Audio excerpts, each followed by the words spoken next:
I was rotating in a rural country hospital. During the day, it busted with activity as patients came and went, but at night, the halls were eerily quiet. I was on sites with a family emergency physician, and we were responsible for taking care of the entire hospital while on shift. Typically, we only had around one patient an hour, so on a slow night the nurse told me to go to sleep in a patient bed on the top floor of the hospital, which was at the time in a dilapidated state and not being used for patients. So I made my way up to the top floor, and the musty smell of neglect and disuse hanged heavy in the air. The floors creaked beneath my feet, and the paint was peeling in places. But I didn't think anything of it, as I found an empty room overlooking the small city park. The gentle snowflakes falling outside my window, and the halogen lights cutting through the thick snow-covered darkness lulled me into a sense of calm, and I tucked myself into bed. The room was incredibly quiet, so much so that I could hear the sound of my own heartbeat and the snow falling outside. I eventually dozed off and awoke about 30 minutes later, feeling colder than before. In a groggy state, I stumbled out of bed and headed towards an old-fashioned heater beside the window. After locating a small dial on its side, I turned it, producing a couple of clicks. However, I stopped short of the third click when I heard a faint clicking sound on the glass window. A chill ran down my spine as I realized the noise was coming from outside the window. The dark and silent atmosphere of the small rural town at night had slipped my mind. As I peered outside, I saw only shadows moving amidst the trees and bushes of the park below. Suddenly, I caught sight of two yellow eyes staring back at me with a glint in them. While my instincts initially dismissed it as my imagination playing tricks, something within me suggested otherwise. The clicking noise felt too deliberate to be a natural occurrence.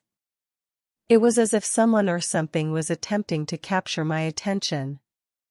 As I stepped back from the window, I tried to rationalize that it could be anything. Perhaps it was an animal or children playing in the snow. However, my thoughts were interrupted as a bright light suddenly illuminated the area beneath the window. A figure stood there, silhouetted by its eerie glow. My body felt drained, and I was paralyzed with fear. After what felt like an eternity, I managed to summon a sudden burst of energy to move and scrambled back to the bed. Huddling in the corner, I pressed my back against the wall and fixed my gaze on the window. There was no sign of the dark figure anymore. My heart was pounding against my chest, and my body was trembling as I stared at the window for the next few minutes, trying to process what I had just witnessed. Was it an animal or a person? Whatever it was definitely out of place. At that time of night, it was highly unlikely to encounter such a figure. Despite the absence of the figure, I had an eerie feeling that someone was still observing me from across the room. Suddenly, the ER nurse interrupted my thoughts by sticking her head through the door to inform me of a patient in the ER who required my attention. Summoning my courage, I left the bed and followed her. However, I chose not to discuss the incident with anyone at the hospital. Thankfully, I never encountered the dark figure again, and I hoped that I never would. On a different note, my mother spent a year working the overnight shift at a long-term care facility for senior citizens. At 102 years old, she required assistance with daily activities such as standing, dressing, and using the restroom.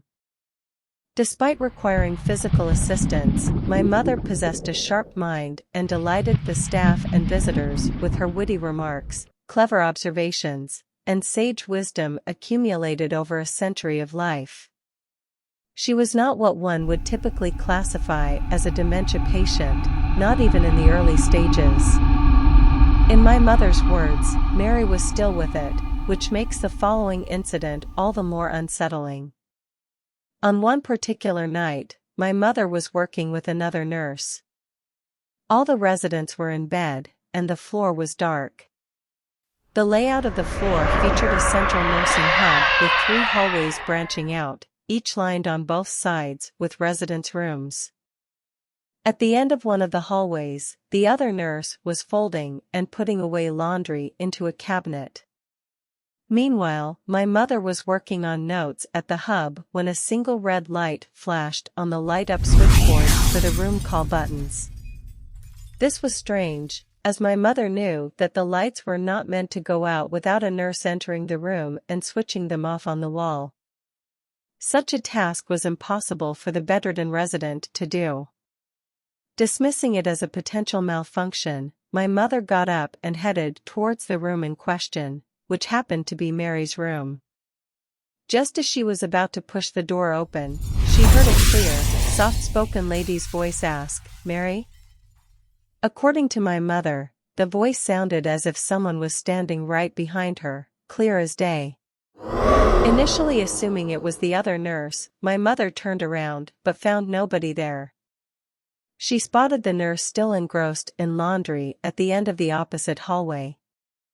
This unnerved my mother, and she looked around hastily, trying to locate the source of the voice. However, she saw no one else walking around. She shook her head, thinking that she must be imagining things, or perhaps a resident had their TV on too loud. Finally, my mother gathered her courage and pushed open Mary's door. Upon hearing the door open, Mary raised her head with hope in her voice, asking, "Mama?" My mother was taken aback by Mary's response because she had never displayed any confusion before. Mary always recognized her surroundings and the people around her. My mother asked if Mary needed anything, but Mary just looked sad and shook her head no. After arranging the blankets, my mother left the room and returned to the hub. The next morning, when she opened Mary's door, my mother was anticipating some sarcastic remark about her delay, but there was only silence. Mary had passed away. My mother explained that it is typical for the elderly to regress to a childlike state before their death, often calling out for their mother. Perhaps, in Mary's case, her mother had answered her call. The eerie feeling from that night lingered with my mother for a long time. The strange voice, calling Mary's name, and the sudden malfunction of the switchboard seemed too coincidental. Regardless of what actually happened, the memory of that night would stay with my mother forever. I am an employee on an adult oncology unit where death is a constant presence. Most of our patients are receiving comfort care, spending their final days in the hospital. The atmosphere is oppressive with the looming sense of loss, and the halls reverberate with the soft sobs of family members bidding farewell to their loved ones. Our unit experiences the highest number of deaths in the hospital, and many of our colleagues avoid working on our floor due to the frequency of fatalities. However, for us, it's different. We forge profound connections with our patients, and the compassion and attention we offer them provide solace during their final moments. While navigating the fluctuating nature of life and death on our unit, we've observed an unusual trend. It appears that death comes in threes. For weeks, there may be no deaths. On our unit, we experience periods where everyone is successfully discharged to home or hospice, and we breathe a collective sigh of relief. However, we also encounter weeks where there is a steady stream of patient deaths, without any warning. It's not uncommon for us to experience 3 to 6 deaths in a week, often just a few minutes or hours apart. Several months ago, we had a particularly difficult week. 2 of our beloved patients passed away in one night, leaving everyone on the floor reeling from the loss. One of the patients, an elderly woman, had resided in room 8 for an extended period. We had grown attached to her and had witnessed her gradual decline. Her passing hit us all hard, and by the next day, a new patient was occupying her room. As healthcare workers, we must continue to move forward despite the sadness that comes with losing a patient. During an admission with a new patient, I was going over the room orientation procedures. I explained that the remote controlled the lights, TV, radio, and call light, and placed the remote back on the holder on the wall next to the patient's bed.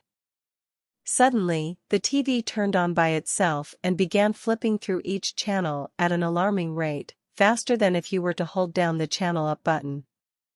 The new patient, who was elderly, was not observant and thought I was controlling the TV. I tried to turn off the TV using the remote, but it wouldn't work. Feeling uneasy, I removed the remote from the wall and informed the patient that it wasn't working properly and that I would get her a new one.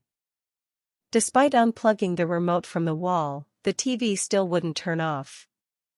This was unusual because everything was usually connected and wouldn't work if it wasn't properly plugged in. I manually shut off the TV and left to retrieve a new remote for the patient. When I reached the nurse's desk, I encountered another nurse who was also getting a replacement remote. It was strange, because we had just received a new shipment of remotes, and they were usually in good working order. I inquired about her remote, and she said that hers was also acting up. When I asked which room she was referring to, it was another room where a patient had passed away the previous night. The TV remotes in these rooms were malfunctioning in an uncharacteristic manner, coinciding with the passing of the patients.